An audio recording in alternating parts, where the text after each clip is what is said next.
Então, ó, pessoal, na última aula a gente viu como utilizar matrizes para representar as transformações lineares, né? A gente viu que, dada uma transformação linear, a gente consegue representar essa transformação através de matrizes.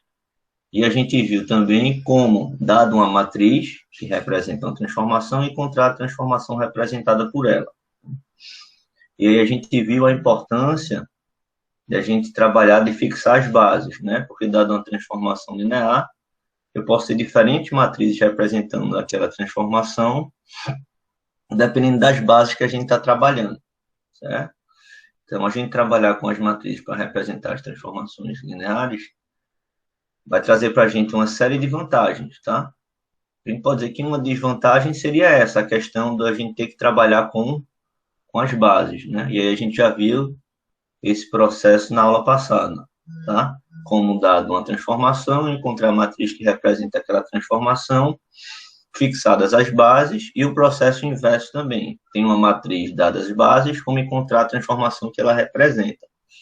Hoje a gente vai, aí como eu falei também, daqui para frente a gente vai estar sempre trabalhando com as matrizes para representar essas transformações, tá? Hoje a gente vai falar um pouquinho sobre as operações com transformações lineares. São basicamente, a gente vai ver três formas de combinar as transformações lineares, que são semelhantes às formas que a gente viu lá no ensino médio, em matemática 1, com relação às funções, né? Então, a primeira é a soma de duas transformações lineares, tá? A segunda é eu pegar uma transformação linear e multiplicar por uma constante. E uma outra forma da gente combinar as transformações é através da composição, que a gente vai ver em seguida. Tá? Então, todas essas operações que a gente vai ver aqui para as transformações, como a gente pode representar essas transformações com matrizes, no final de contas, a gente vai fazer simplesmente realizando operações com matrizes, certo? Mas antes disso, ó, vamos definir aqui as operações. Então, imagina que eu tenho duas transformações lineares, T1 e T2. As duas são de V em W, ou seja, pega um vetor em V e associa um vetor em W. Tá? A primeira transformação, então, que eu estou representando ó, por TS, é a transformação soma. Ela também vai de V em W. E ela nada mais é do que eu somar T1 com T2. Então, se eu tenho duas transformações lineares e somo essas duas transformações, eu continuo tendo uma transformação linear, certo? E a segunda operação é eu pegar uma dessas transformações, aqui eu peguei T1 e multiplicar por uma constante. Aí eu vou ter uma nova transformação, que eu estou representando assim, ó,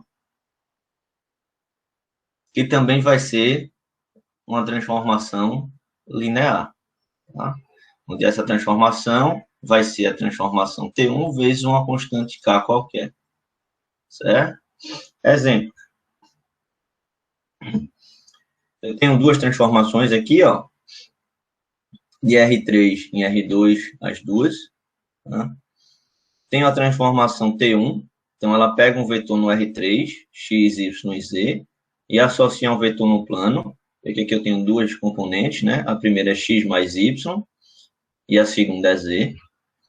E a outra transformação T2, que também pega um vetor no espaço e associa um vetor no plano, seguindo essa regra aqui. E o que a gente quer encontrar é essa nova transformação, ó, T1 mais 2T2. Tá? Essa nova transformação também vai ser uma transformação linear. O que é que eu estou fazendo aqui? Eu estou multiplicando uma transformação por uma constante. Aqui eu tenho uma nova transformação, que também é linear, e depois eu estou somando duas transformações lineares. Eu continuo tendo uma transformação linear. Então, primeiro, quem que vai ser essa transformação 2 vezes T2? É eu pegar a transformação 2, T2, e multiplicar por 2. Né? Então, ó, eu continuo tendo uma transformação de R3 em R2. Né? Eu vou pegar um vetor no espaço, x, y e z. Quem vai ser a imagem dele agora? Vai ser duas vezes a imagem da transformação 2. A imagem da transformação 2 ó, é x, y menos z. A da transformação 2 vezes T2 vai ser o quê? Vou pegar esse vetor geral aqui no espaço, x, y, z, e vou associar quem? A 2 vezes x, e a outra componente vai ser quem? 2 vezes y menos 2 vezes z. E agora vamos fazer ó, T1 mais 2T2, que seria eu somar essa transformação T1 com essa transformação aqui, ó, 2T2 que a gente acabou de encontrar.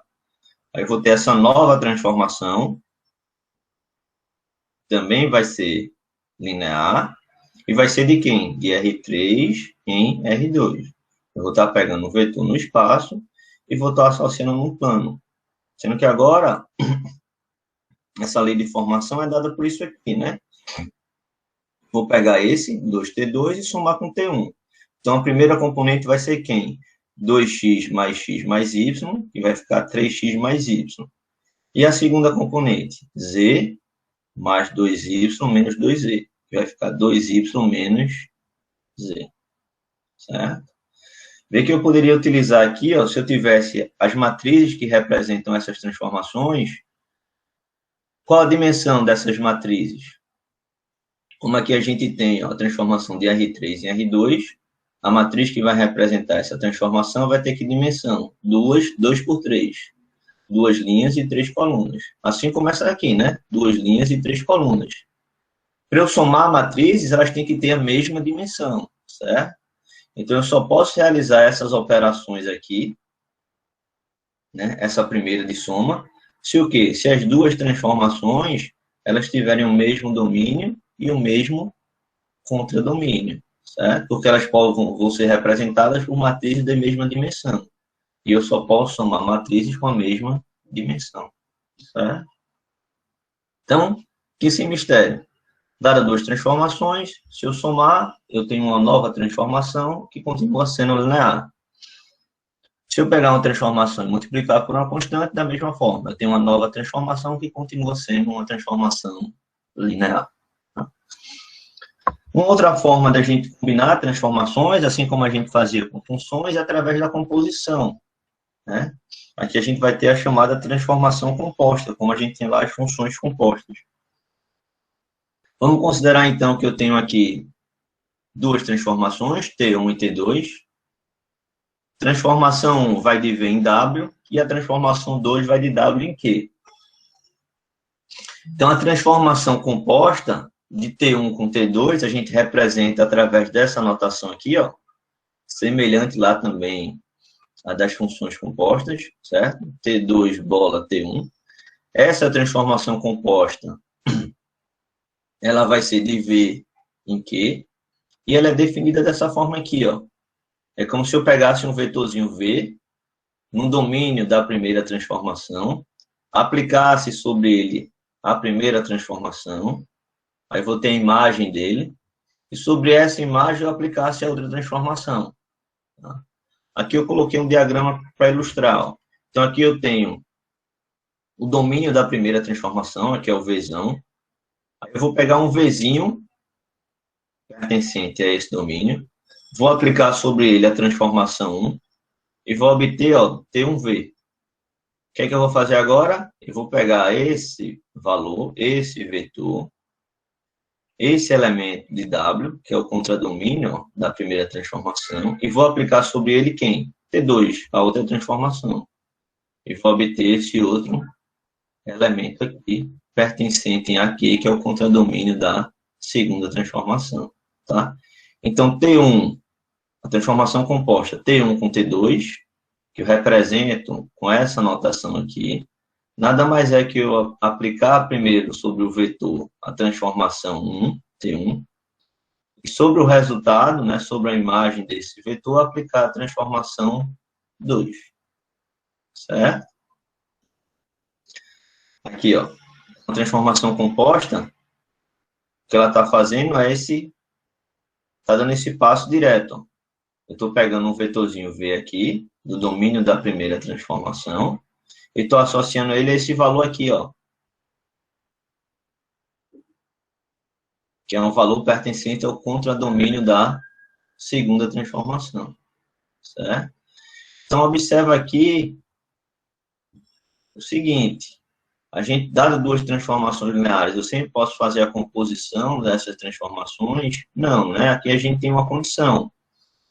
Observa que eu vou pegar um vetorzinho V, vou encontrar a imagem dele em W, depois eu vou pegar esse vetor em W e aplicar a segunda transformação. Ou seja, W tem que ser o contradomínio da primeira transformação e é o domínio da segunda transformação. Então, para que eu possa realizar essa composição de transformações, esse conjunto aqui tem que ser igual para as duas transformações. Para a primeira, ele é o contradomínio, e para a segunda, ele é o domínio. Se não tiver isso, eu não consigo realizar essa composição. Para exemplificar, ó, antes de dar o exemplo, a gente vai utilizar esse diagrama para representar, ao invés de utilizar essas elipsezinhas aqui, né, esses conjuntos, a gente pode ilustrar, tá, essas transformações compostas através desse diagrama aqui. A ideia é a mesma. Eu começo aqui no Vzão, então eu peguei um vetor aqui, apliquei sobre ele a transformação T1, eu tenho um vetor em W, peguei esse vetor em W, apliquei a transformação T2 e eu tenho um vetor em Q. O que a transformação composta faz é esse passo direto aqui, ó. É pegar um vetor em Vzão e associar um vetor em Q. Em que eu aplico primeiro a transformação 1 e depois aplico a transformação 2, certo? Agora sim, um exemplo. Veja que eu tenho essas duas transformações, R2 em R2, então eu estou associando um ponto no plano a um outro ponto no plano. Segundo T1, eu pego um ponto no plano XY qualquer e associo a esse outro ponto, ó, X mais Y 0. E segundo T2, eu pego um ponto no plano, associo a outro ponto no plano, que vai ser X e 2Y. Eu quero calcular T1 com T2 e T2 com T1. Essas transformações compostas. Primeiro, elas existem? Eu tenho como encontrar essa composição? Sim, né? Porque eu observo aqui, ó, que o domínio, para eu achar a primeira, T2 com T1, o que é que tem que acontecer? O contradomínio da primeira tem que ser igual ao domínio da segunda. E T1 com T2, o contrário.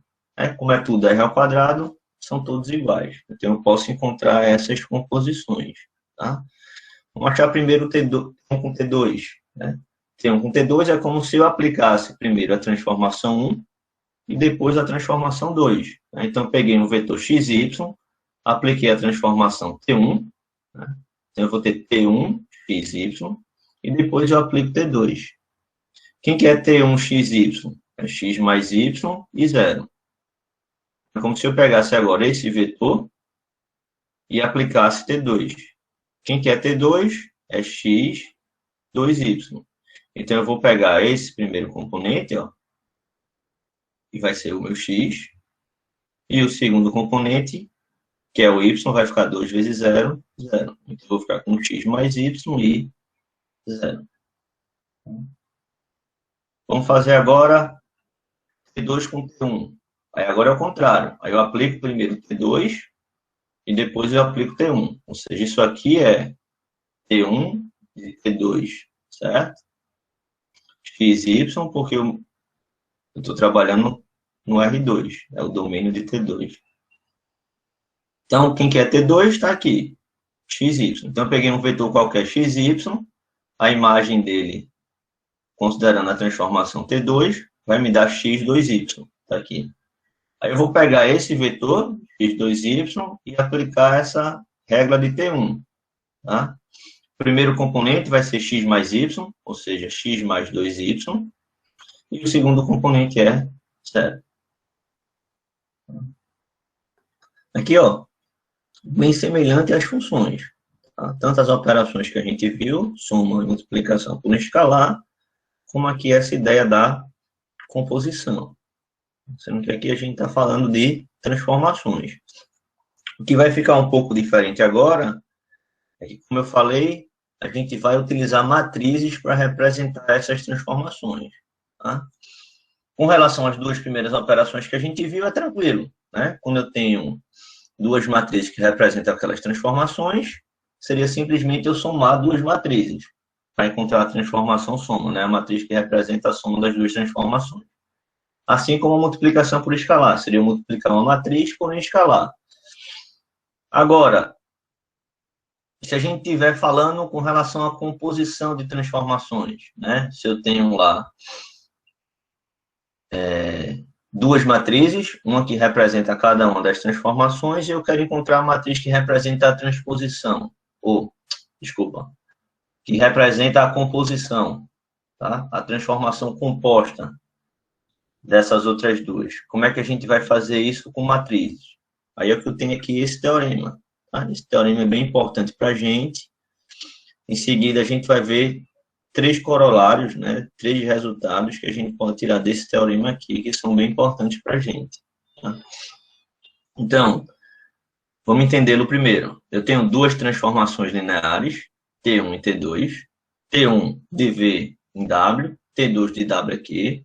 Tinha que ser assim, né? O contradomínio de T1 tinha que ser igual ao domínio de T2, para que eu possa ter a composição de T1 com T2. Tá? E vamos considerar alfa, beta e gama bases de V, W e Q. O que a gente está considerando as bases agora? Porque quando a gente trabalha com matrizes para representar a transformação, eu tenho que definir as bases. Como eu falei no início da aula, a gente viu a aula passada, eu posso representar a mesma matriz, a mesma transformação com diferentes matrizes em função das bases que a gente esteja trabalhando, tá? Então, eu tenho essas duas transformações, tenho alfa, beta e gama, que são as bases de V, W e Q. Tá? Então, a transformação composta de T1 com T2, que a gente representa dessa forma aqui, e vai ser de V em Q, ela vai ser uma transformação linear, e a matriz que representa essa transformação é dada por isso aqui. Ó. Então, aqui do lado esquerdo, eu tenho o quê? A matriz que representa a transformação composta, T1 com T2, em relação às bases alfa e gama. Alfa é a base de V e gama é a base de Q. Né? Então, vê que essa matriz, essa transformação composta vai de V em Q. Então, aqui do lado esquerdo, eu tenho uma anotação de que da matriz que está representando essa transformação em relação às bases alfa e gama. Uma base do domínio e uma base do contradomínio dessa transformação. E essa matriz vai ser igual ao quê? Ao produto de outras duas matrizes, ó. Que são das matrizes que compõem essa matriz composta aqui. Essa primeira aqui eu tenho a matriz que representa T2, vê que T2 é de W em Q, as bases então são beta e gama. Então aqui eu tenho a matriz que representa a transformação 2 em relação às bases beta e gama. E aqui eu tenho a matriz que representa a transformação 1 em relação a que bases? Alfa e beta. Então se eu multiplicar essas duas matrizes, eu tenho a matriz que vai representar a transformação composta, tá? Aí aqui, ó, um diagramazinho para ilustrar essa ideia. Então, eu começo aqui em V. Vejam que agora a gente tem associado aos nossos espaços vetoriais, né? As bases, certo? Então, aqui eu parto de V, cuja base que a gente vai considerar para V é alfa. Aplico sobre V a transformação T1. Quando eu faço isso, eu obtenho a imagem de um vetorzinho V, agora aqui, que pertence a Wzão. E aí ele vai estar em que base? Na base beta. Depois eu aplico a transformação T2 sobre esse vetor. Vou obter um vetor pertencente a Qzão, que vai estar na base gama. O que a transformação composta faz? É esse passo direto. Ó. Associo um Vzinho aqui a um outro vetor aqui em Qzão. Então, a matriz que vai representar essa transformação, ó, ela é em relação a que bases? Alfa e gama. Vamos ver um exemplo. Eu tenho aqui, então, duas transformações, T1 e T2. T1 de R2 em R3, T2 o contrário, de R3 em R2. Então, aqui eu estou associando um vetor no plano a um vetor no espaço, e aqui eu estou associando um vetor no espaço a um vetor no plano. Tá? Digamos que T1 é representado por essa matriz, em relação às bases alfa e beta, e T2 é representada por essa outra matriz aqui, em relação às bases beta e gama. Essas bases estão aqui, certo? Então, vê que a dimensão de T1 é 3 por 2, por quê? Porque eu estou indo de R2 em R3. E a transformação e a dimensão de T2, da matriz que representa T2, é 2 e 3. Por quê? Porque eu estou indo do R3 para o R2. E aí o que a gente quer, nesse exemplo, é encontrar a transformação composta, T1 com T2, certo? Eu quero aqui a lei de formação, certo? Da transformação composta. Vê que eu não tenho aqui a lei de formação nem de T1 nem de T2, mas a gente já sabe como encontrar, dado que eu tenho a matriz que representa a transformação e as bases fixadas, certo? A gente fez esse exercício aula passada. Mas aqui o que a gente vai fazer primeiro é encontrar a matriz que representa essa transformação composta, pelo teorema que a gente acabou de ver, né? A matriz que vai representar essa transformação composta vai ser o quê? O produto dessas duas, né? Pelo diagrama, só para ilustrar, eu estou partindo do R2, estou aplicando T1, eu chego no R3, aqui eu pego um vetor no R3, aplico T2 e chego um vetor no R2. Então, a composta faz esse passo direto, ó. Vai do R2 para o R2. Né? Se T1 é de R2 para R3 e T2 de R3 para R2, a composta vai de R2 para R2. Em relação a que bases? Alfa e gama, certo? Bom, a composta vai de R2 para R2. A matriz que representa essa transformação em relação às bases alfa e gama, pelo teorema que a gente acabou de ver, ia ser o produto dessas duas. Ó. A matriz que representa T2, vê que T2 é de beta a gama, vezes a matriz que representa T1, que é de alfa a beta. Então, olhando aqui para o diagrama, é sempre o processo inverso. Eu vou pegar essa matriz, que representa essa transformação, e depois multiplicar por essa, certo? Para obter a matriz que representa a transformação composta. Então, essas duas matrizes aqui são dadas. Basta fazer a multiplicação. Eu estou multiplicando uma 2 por 3 e uma 3 por 2. Eu vou ter como resultado o quê?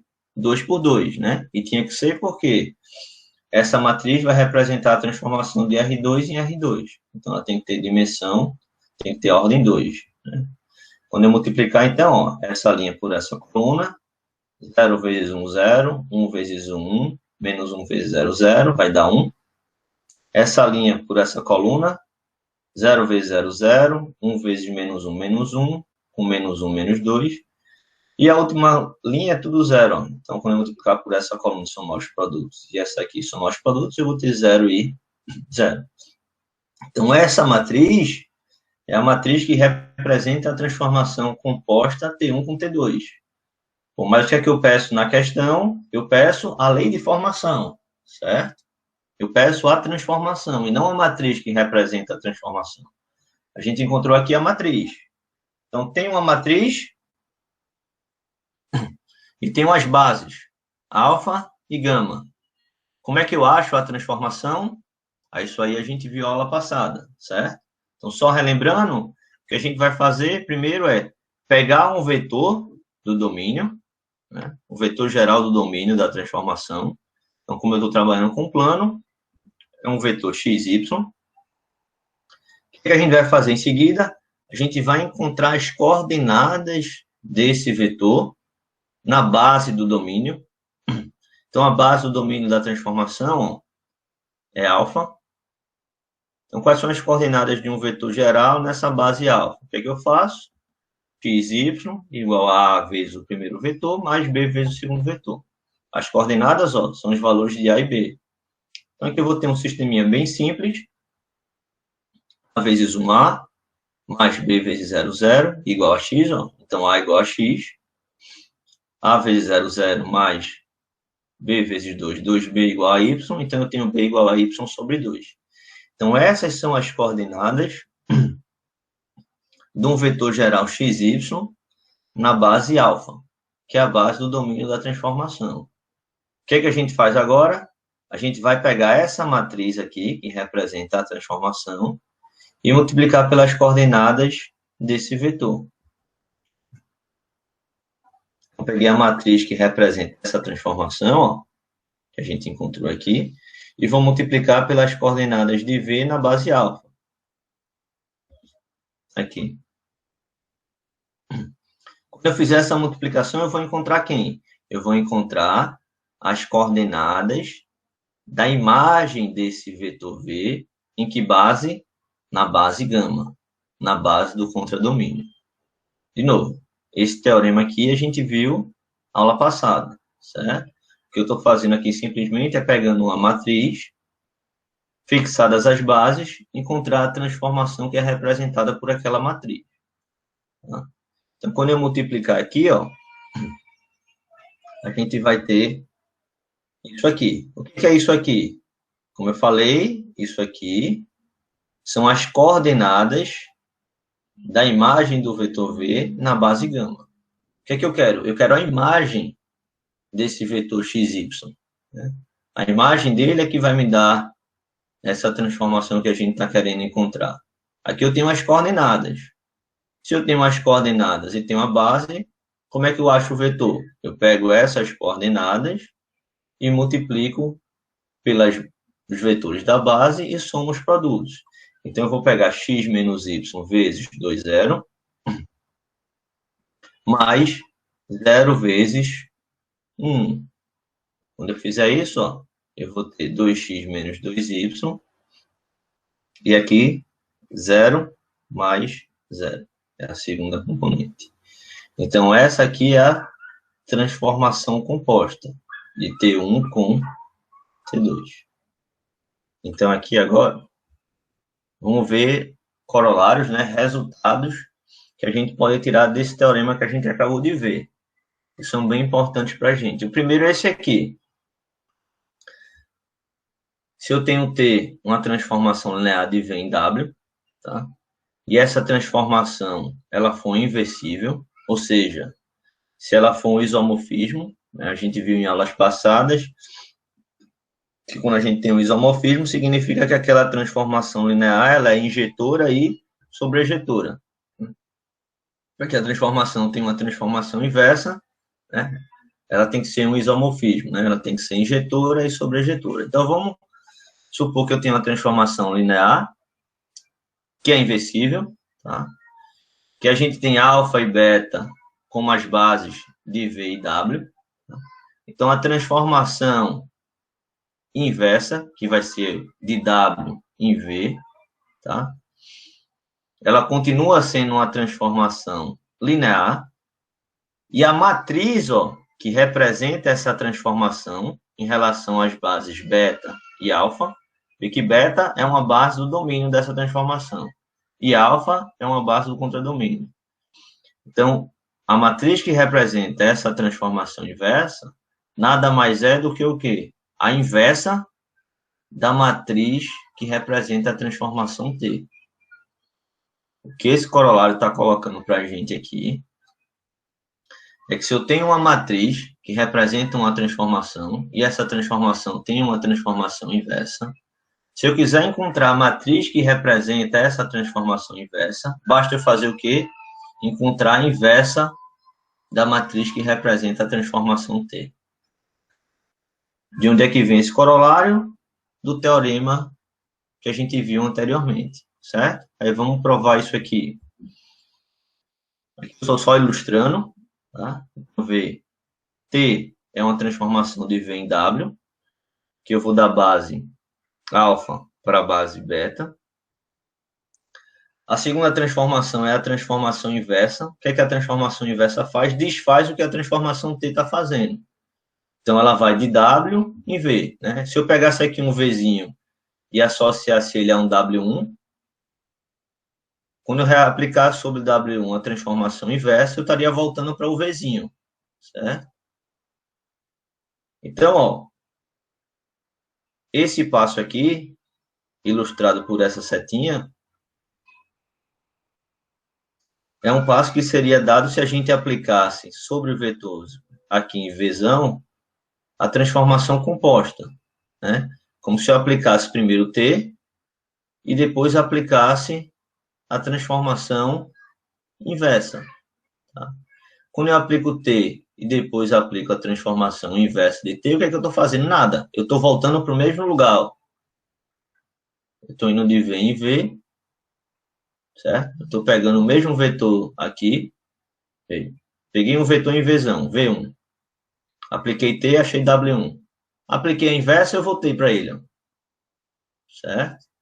Então, aqui, a matriz que vai representar essa transformação composta nada mais é do que a matriz identidade. No final de contas, o que é que eu estou fazendo aqui, representado por essa setinha? Eu estou pegando um Vzinho, um V1 aqui, e estou associando ele a quem? Ao mesmo vetor, V1. Quando eu aplico T, depois aplico a transformação inversa de T. Essa transformação composta é como se fosse uma transformação identidade. Eu estou pegando o mesmo vetorzinho aqui e estou associando ele a quem? A ele mesmo, certo? Então, a matriz que representa essa transformação composta é a matriz identidade. Tá? Então, aplicando o teorema do slide anterior, que dizia para a gente que a matriz que representa a transformação composta vai ser o produto das matrizes que representam cada uma dessas transformações que compõem a transformação composta. Tá? Sendo que eu sei que essa transformação composta aqui, quando eu considero T e a inversa de T, é a matriz identidade. Então, o que é que eu tenho aqui? Eu tenho que a matriz identidade vai ser igual ao produto dessas duas matrizes. Aí, lá do início do curso, né? Se eu tenho duas matrizes e eu multiplico essas matrizes e obtenho uma matriz identidade, qual a relação entre essas matrizes? Se eu tenho A vezes B igual a I, né? A matriz identidade. Qual a relação entre A e B? Elas são matrizes inversas, né? Propriedade das matrizes inversas, eu pego a matriz A e multiplico por sua inversa, eu vou ter a matriz identidade. Então, ó, eu estou pegando essa matriz, que representa a transformação inversa, pela matriz que representa a transformação T, e eu estou obtendo a matriz identidade. Isso significa o quê?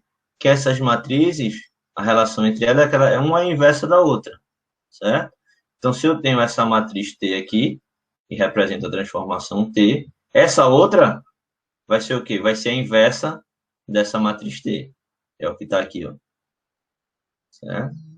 Então, esse resultado vem desse teorema aqui, que a gente viu no slide anterior. Então, o que vocês têm que lembrar é que, dado uma matriz que representa uma transformação, se eu quiser encontrar a matriz que representa a transformação inversa dessa transformação, basta eu fazer o quê? Achar a inversa da matriz que representa a transformação. E o segundo corolário, tá? A gente pode tirar daqui também, desse corolário anterior, diz o seguinte: se tem uma transformação linear, alfa e beta bases de Vzão e Wzão, então essa transformação T ela vai ser inversível se e somente se o determinante da matriz que representa essa transformação for diferente de zero.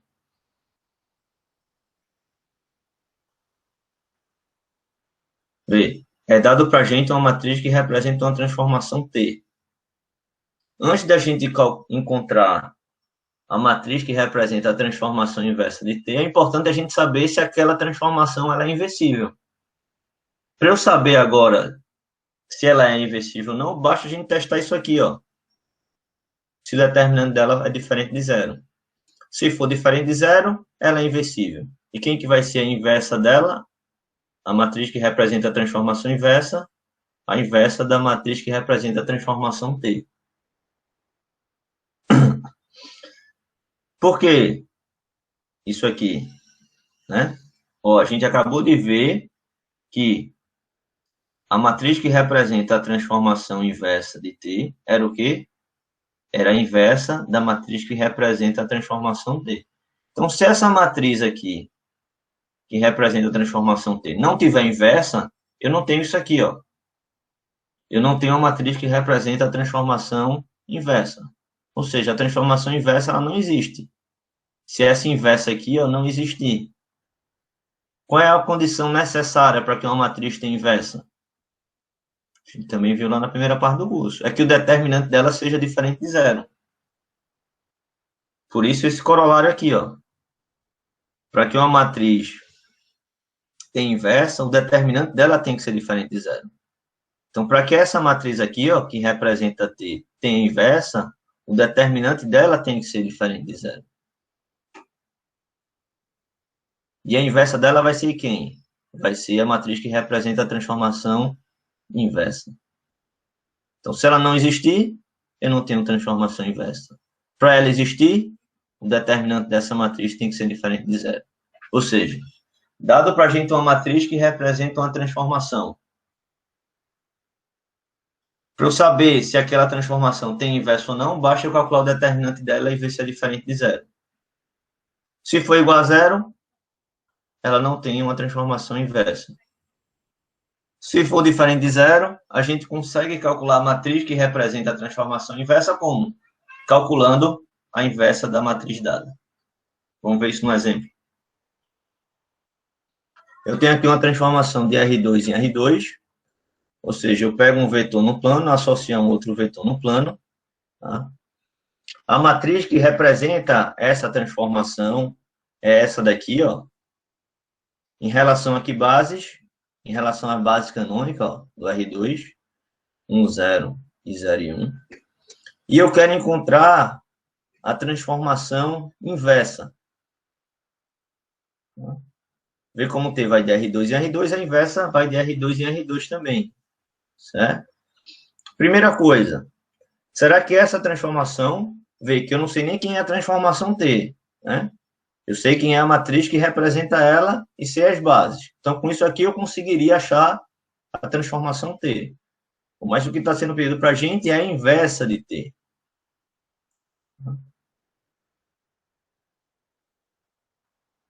Primeira coisa, essa transformação T, representada por essa matriz, em relação a essas bases.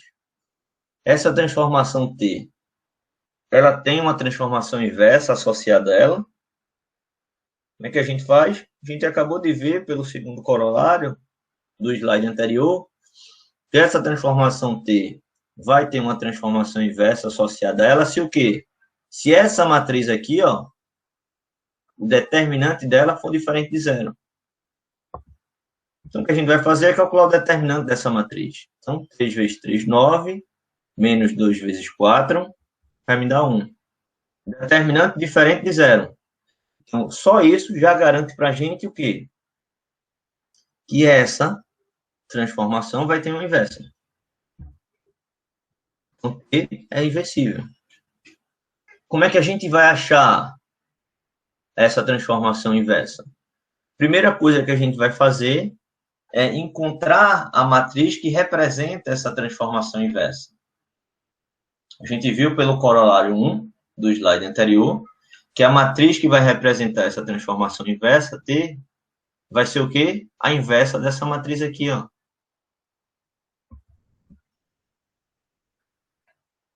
Então, para eu encontrar a matriz que representa a transformação inversa, o que é que eu vou fazer? Eu vou achar a inversa da matriz que representa a transformação T. E que a matriz que representa a transformação T, ó, é de alfa em beta, e alfa e beta aqui, ó, é epsilon. Então, basta eu encontrar a transformação, encontrar a inversa dessa matriz aqui. E eu vou estar encontrando a matriz que representa a transformação inversa de T. Estou encontrando. Aqui eu tenho uma matriz 2 por 2, né? É fácil a gente encontrar a inversa, né? Eu vou ter aqui, o determinante é 1, né? 3 vezes 3, 9. A gente já tinha achado, menos 8. Então, eu vou ter 1 sobre o determinante, vai dar 1. 1 sobre 1, vezes, aí aqui, ó, eu troco esses elementos de posição, como eles são iguais, fica 3 e 3, e esses dois eu troco os sinais, certo? Menos 2 e menos 4. Aqui, uma 2 por 2, a gente poderia se deparar com matrizes de ordem maiores, certo? Aí a gente ia ter que utilizar alguma das técnicas que a gente viu lá na primeira parte do curso para encontrar essas matrizes inversas.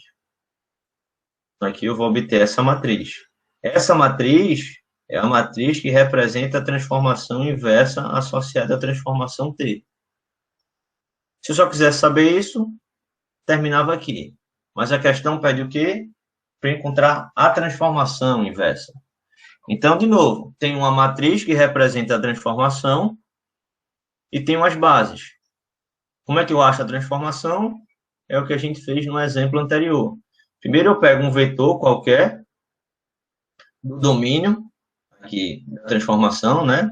Que é o R2. Então eu peguei um vetor x, y qualquer.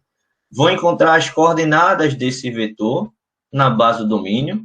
Aqui é tudo epsilon, é tudo a base canônica, né? Então isso aí vai facilitar os nossos cálculos, né? Já que as coordenadas do vetor na base canônica são as próprias componentes do vetor. Tá? Então, eu vou pegar as coordenadas do vetor V na base do domínio, vou multiplicar por essa matriz, ó, pré-multiplicar por essa matriz, que representa a transformação, e aí a gente vai obter o quê? As coordenadas das imagens desse vetor V na base do contradomínio. A base também é a base canônica, então ela já vai dar para a gente os componentes, né? Já vai dar para a gente a imagem do vetor, certo? Então, vamos lá. Encontrei essa matriz. Para encontrar a transformação que é representada por essa matriz, eu vou pegar essa matriz e multiplicar pelas coordenadas de um vetor x, y na base canônica. Então, as coordenadas do vetor x, y na base canônica é x, y, certo? Eu peguei essa matriz, multipliquei por x, y. Quando eu multiplicar, eu vou obter essa matriz. O que eu tenho aqui? Aqui a gente tem as coordenadas da imagem desse vetor x, y na base canônica, ou seja, a própria imagem do vetor x, y, né? Quando eu pegar isso aqui e multiplicar por 1, 0, e esse aqui de baixo e multiplicar por 0, 1, eu vou ter 3x menos 4y e vou ter menos 2x mais 3y, já que eu estou trabalhando aqui com a base canônica, certo? Então, vamos lá. O que é que eu quero que fique para vocês daqui? Dado uma matriz que representa uma transformação, para a gente saber se aquela transformação tem uma transformação inversa associada a ela, o que é que a gente vai fazer? Simplesmente calcular o determinante da matriz. Se for diferente de zero, opa, a transformação ela é inversível. Ela tem uma transformação inversa associada a ela. Se eu quiser encontrar essa transformação, o que é que eu faço? Primeiro eu encontro a matriz que representa essa transformação inversa. Como é que eu acho essa matriz? Invertendo essa matriz dada. E eu achei a matriz que representa a transformação. Se eu quiser saber a transformação, a gente vai realizar esse processo, que foi o processo que a gente viu em aulas passadas, né? Como encontrar uma transformação, dado a matriz que representa aquela transformação e fixadas as bases. Tá? Então, o último corolário que a gente vai ver, também como resultado do teorema que a gente viu anteriormente, é esse aqui. Tá? Esse corolário ele vai indicar para a gente como a gente fazer quando eu tenho uma transformação, uma matriz que representa uma transformação em relação à base, e eu quero encontrar uma outra matriz que representa a mesma transformação em uma outra base. Tá? Então, vamos considerar aqui que eu tenho T, uma transformação linear de V em W. Alfa e alfa' são bases de V. beta e betalinha são bases de W. Tá? Então, o que a gente quer aqui é relacionar essas duas matrizes. São duas matrizes que representam a mesma transformação T, porém em bases diferentes, certo? Então, tem uma transformação. Já falei para vocês várias vezes que, dada uma transformação, dependendo das bases, eu vou ter diferentes matrizes que representam aquela transformação. Então, o que eu quero fazer aqui é mostrar a relação que existe entre essas matrizes, que representam a mesma transformação, porém associadas a bases diferentes, certo? Então, aqui eu tenho uma transformação T, ó, que vai de V em W, tá? Então, eu vou ter uma matriz que representa essa transformação, tá? Aqui em relação a que bases? Alfa e beta. Então, a matriz que representa essa transformação em relação às bases alfa e beta, a gente utiliza essa notação aqui, ó. Aqui embaixo, eu tenho a mesma transformação, T, certo? Sendo que aqui eu quero encontrar a matriz que representa essa transformação T em relação a que bases? Alfa' e beta', tá? Ó, daqui para cá, o que eu estou fazendo é simplesmente uma mudança de base. Eu estou pegando um vetor, Vzinho, que está na base alfa', e estou alterando a base dele, de alfa' para alfa. Eu não estou realizando nenhuma transformação com ele. Estou pegando o mesmo vetor. Daqui para cá, eu estou mudando somente a base, ó, de alfa' para alfa, certo? Daqui para cá, não. Daqui para cá, eu estou realizando uma transformação. Estou pegando esse vetorzinho V, que agora está na base alfa. Estou aplicando ele essa transformação. Estou obtendo, então, um W1 na base agora beta. E daqui para cá, eu também não estou realizando nenhuma transformação. Eu só estou pegando esse W1 que está na base beta e estou alterando estou representando ele agora em outra base, na base beta', certo? Então, vê que essa transformação aqui, ó, representada por essa setinha de baixo, que é a mesma transformação T, tá? É como se eu tivesse a composição dessas três aqui, ó. Aí eu vou de trás para frente, lembra? Aqui é como se eu tivesse essa aí mudando simplesmente a base de beta para beta'. Depois eu aplico T, que aí sim é uma transformação. Eu estou indo de alfa para beta. E depois eu aplico essa daqui, que é simplesmente uma mudança de base, de alfa' para alfa. Então, a composição dessas três aqui, dessas três operações, é representada por essa setinha aqui, ó. Que nada mais é, como eu falei, a própria transformação T. Então, representando essas transformações por matrizes, eu vou ter o seguinte, ó. A matriz que representa essa transformação T nessas bases, né? Alfa' e beta', é a matriz que representaria, ó, essa transformação composta aqui. E aí, aplicando o teorema que a gente viu, a matriz que representa a transformação composta é o quê? O produto das matrizes que representa cada uma dessas transformações, né? Então, eu teria aqui isso, ó.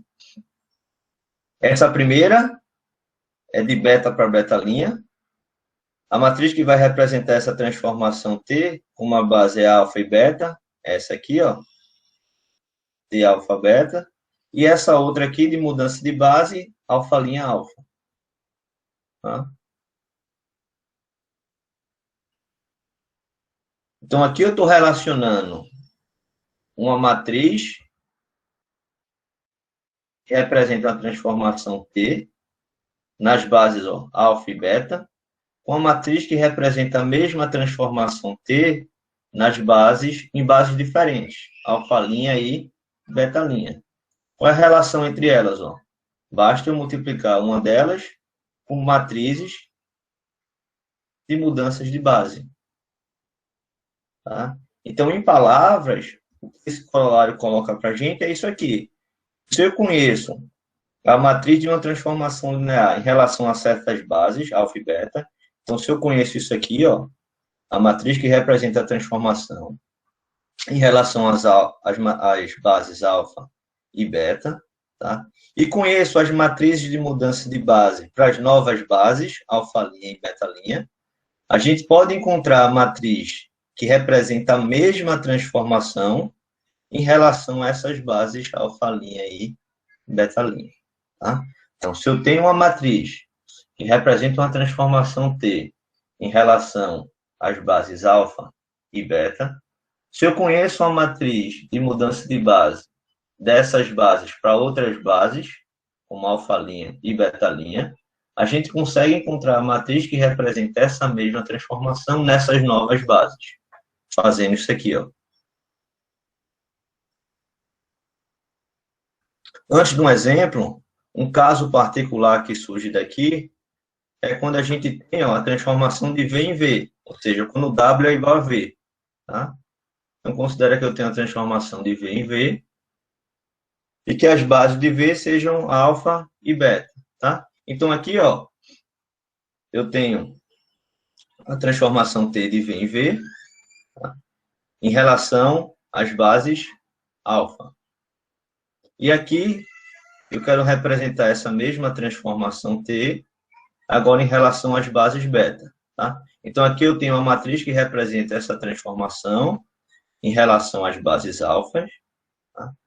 E eu quero encontrar a matriz que representa essa mesma transformação agora em relação às bases betas. Né? Então, ó, o que a gente viu anteriormente, daqui para cá, só mudança de base. Daqui para cá, só mudança de base, de alfa para beta. Aqui eu tenho a transformação composta, né? Teria essa mudança de base, eu aplicar essa mudança de base, depois a transformação, depois essa mudança de base, que é representada por essa notação aqui, tá? Mas eu quero que essas transformações sejam as mesmas, tá? Isso aqui é minha transformação T. Então, a matriz que representa essa transformação composta, de V em relação às bases beta, é a matriz que representa a transformação T em relação às bases betas. Tá?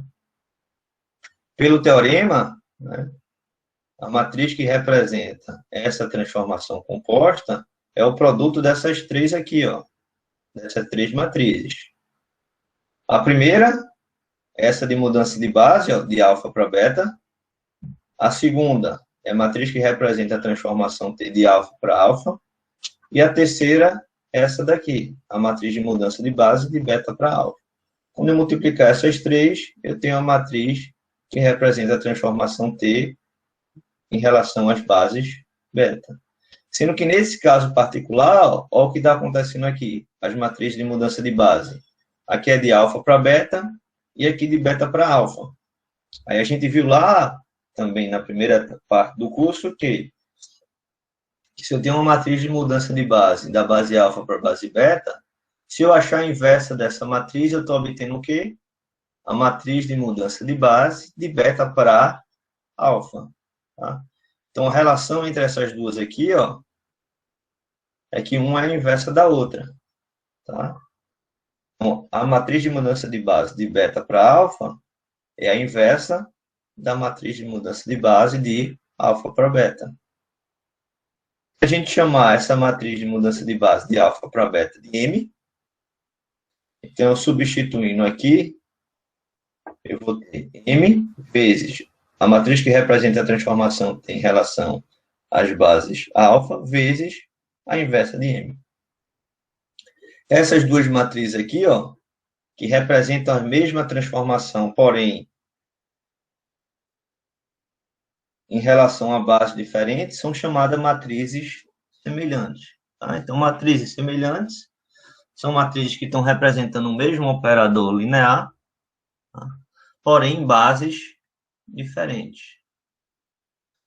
De uma forma, digamos assim, formalmente, para a gente definir matrizes semelhantes, a gente teria isso aqui. Se existir um operador M, tal que essa condição aqui seja satisfeita, certo? Tá? Mas, de novo, matrizes semelhantes são matrizes que representam a mesma transformação, porém, representadas em bases diferentes. Vamos ver um exemplo. Aqui eu tenho uma transformação T de R3 em R3. Eu tenho uma matriz que está representando essa transformação. E o que eu quero? O que eu quero é encontrar uma matriz que represente essa mesma transformação, sendo que em relação a outras bases. Em relação à base beta. A base beta é essa aqui. Tá? De novo, essa matriz representa essa transformação fixada à base epsilon. Tá? A base epsilon é o quê? É a base canônica, certo? Aqui do R3. Então, é 001, é 100, 010, 001, certo? E eu quero encontrar uma outra matriz que represente essa mesma transformação, sendo que agora em outra base. A gente viu, né? Que para diferentes bases, eu vou ter diferentes matrizes para representar a mesma transformação. Como é que a gente faz isso? Usando o que a gente viu aqui no corolário 3, certo? A matriz que representa essa transformação T em relação à base beta vai ser dada por isso aqui, ó. Eu vou pegar a matriz que representa a transformação T em relação à base epsilon e vou multiplicar, ó, por essas matrizes de mudança de base. Tá? De epsilon para beta e de beta para epsilon. Eu já sei que a relação entre elas é que uma é a inversa da outra, certo? Então, quem é mais fácil a gente encontrar aqui? A matriz de mudança de base de epsilon para beta ou a matriz de mudança de base de beta para epsilon? Eu vou encontrar uma delas e depois eu encontro a outra encontrando a matriz inversa da que eu encontrei primeiro, certo? Quem é mais fácil a gente encontrar? Lembra que epsilon é a base canônica, né? E beta é essa base aqui. Como é que eu acho uma matriz de mudança de base? Aí também é assunto da primeira parte do curso. Tá? A mais fácil da gente encontrar aqui é a matriz de mudança de base de beta para epsilon. Por quê? Porque os elementos dessa matriz vão ter o quê? As coordenadas dos vetores da base beta em relação a que base? Em relação à base epsilon, em relação à base canônica. Ó, quais são os elementos dessa matriz de mudança de base de beta para epsilon? A primeira coluna, a gente vai ter o quê? As coordenadas do vetor, do primeiro vetor da base beta, que é esse aqui, em relação a que base? A base canônica. Então, em relação à base canônica, as coordenadas do vetor são os próprios componentes do vetor. Aí eu vou ter aqui, ó, 0, 1 e 1. Quem que é a segunda coluna dessa matriz? As coordenadas do segundo vetor da base beta na base epsilon. Sendo que, de novo, aqui a base epsilon é a base canônica. Então, as coordenadas desse vetor na base epsilon é o próprio vetor. É as componentes do próprio vetor. Por isso que aqui eu tenho menos 1, 0 e 1. E a terceira coluna? As coordenadas do terceiro vetor da base beta na base epsilon, que é o próprio vetor, porque a base epsilon é a base canônica. Então, eu achei aqui a matriz de mudança de base de beta para epsilon. De novo, isso aqui é assunto lá da primeira parte do curso, certo? Então, eu tenho essa, como é que eu encontro a outra? Certo? Eu posso encontrar essa outra achando a inversa dessa daqui. Ou então, encontrando a matriz de mudança de base, fazendo o processo contrário, né? Eu vou pegar os vetores da base canônica, vou encontrar as coordenadas de cada um deles na base beta, e essas vão ser minhas colunas dessa matriz aqui. Então, eu posso fazer dessa forma para encontrar essa matriz, ou eu sei que essa daqui é a inversa dessa. É encontrar a inversa dessa matriz. Tá? Encontrando, então, a inversa dessa matriz, tá? Eu não vou fazer aqui, porque, de novo, é assunto de aulas da primeira parte do curso. Então, aplicando alguma das técnicas que a gente viu, a gente chegaria nessa matriz aqui, ó, que é a inversa dessa.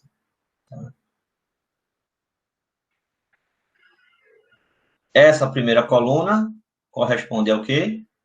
As coordenadas do primeiro vetor da base canônica em relação a que base? A base beta. Essa aqui é as coordenadas do segundo na base beta e aqui as coordenadas do terceiro na base beta. Tá? Se a gente fizer dessa forma, a gente vai chegar na mesma matriz. E aí agora, ó, é só fazer cálculo, né? É eu pegar essa matriz, multiplicar por essa e depois multiplicar por essa daqui, ó. Quando eu fizer a multiplicação dessas três matrizes, eu vou ter essa nova matriz aqui, que representa a mesma transformação T, porém, em relação agora à base beta, e não em relação à base canônica. Comparando essas duas matrizes, ó, eu vejo que essa matriz que a gente achou aqui, ela é mais simples do que a primeira. Mais simples porque tem mais zeros, ó. E aí a gente fazer operações com essa matriz vai simplificar bastante o cálculo se comparado com essa daqui, ó. Porque aqui eu tenho mais zeros. E vejam que essas duas matrizes, elas estão representando a mesma transformação, sendo que essa aqui é uma matriz mais simples, tá? Então, o que a gente vai ver nas próximas aulas é como, dado uma transformação, encontrar a matriz mais simples que representa aquela transformação, porque isso aí vai facilitar os nossos cálculos quando a gente for fazer operações com aquela matriz. É bem melhor eu fazer operações com essa matriz aqui, ó, que tem mais zeros, do que com essa aqui. E como elas representam a mesma transformação, no final a gente vai ter a mesma coisa. Tá? Então, isso que a gente está vendo aqui vai ser útil nas próximas aulas, porque o que a gente vai buscar nas próximas aulas é, dado uma transformação, como representar, através de matriz, essa transformação, de forma que eu tenha uma matriz mais simples possível para representar aquela transformação. Certo? Isso aí são os assuntos das próximas aulas.